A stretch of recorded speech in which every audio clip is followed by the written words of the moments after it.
दीपाली चित्ते माहेर पावरा समाजाच्या या आदिवासी मुलीच्या पोटात चाकू खुपसून तिचा खून करणाऱ्या आरोपींना फाशी द्या, त्यांच्यावरती ॲट्रॉसिटीचा गुन्हा दाखल करा, सदोष मनुष्यवधाचा गुन्हा दाखल करा, विनयभंगाचा गुन्हा दाखल करा आणि दीपालीच्या मृत्यूस कारणीभूत ठरलेल्या पोलीस तपासी अधिकारी व डॉक्टर यांच्यावरती सुद्धा गुन्हे दाखल करून यांना सेवेतून काढून टाका. कुलकर्णी हॉस्पिटल शहादाची मान्यता तात्काळ रद्द करा या मागण्यांसाठी आम्ही दिनांक 10 जानेवारी 2025 रोजी शहादा येथे जन आक्रोश मोर्चाचं आयोजन केलेलं आहे.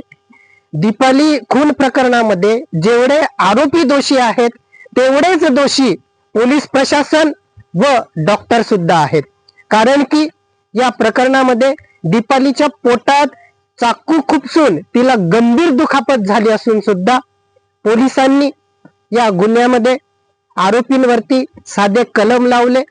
त्यामुळे आरोपींना वाचवण्यासाठी पोलिसांनी इथं काम केलं आहे असं दिसून येतं. साधे कलम लावल्यामुळे आरोपींनी जामीन मिळवला आणि पोलिसांनी सुद्धा या गंभीर गुन्ह्यामध्ये आरोपींना सुरुवातीला सोडून दिलं. आदिवासी संघटनांचा दबाव निर्माण झाल्यानंतर पुन्हा त्या आरोपींवरती 307चा गुन्हा दाखल केला आणि नंतर त्या आरोपींना अटक केली. पोलिसांचा याच्यामध्ये हलगर्जीपणा आहे, त्यांनी आपल्या कर्तव्यामध्ये कसूर केलेली आहे.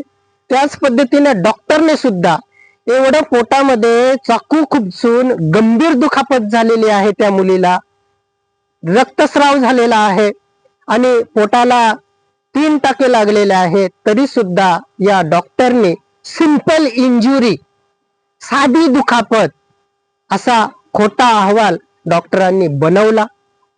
म्हणून हे डॉक्टर आहेत की राक्षस आहेत, जीव वाचवणारे आहेत का जीव घेणारे हे डॉक्टर आहेत असा प्रश्न निर्माण होतो. म्हणून जे जे दीपालीच्या मृत्यूस कारणीभूत आहेत त्यांच्यावरती कडक कारवाई झाली पाहिजे. डॉक्टरनी जर या दीपालीवरती योग्य उपचार केले असते, खरं सत्य अहवालामध्ये लिहिलं असतं, तर तिच्यावरती चांगली पुढील ट्रीटमेंट झाली असती आणि दीपालीचा जीव वाचला असता.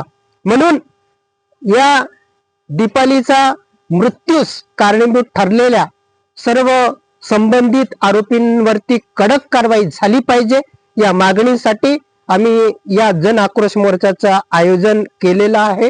या मोर्चामध्ये सर्वांनी, सर्व समाज बांधवांनी धर्मभेद, जातीभेद सगळं काही विसरून जास्तीत जास्त संख्येने सहभागी व्हावं असं मी आवाहन करतो.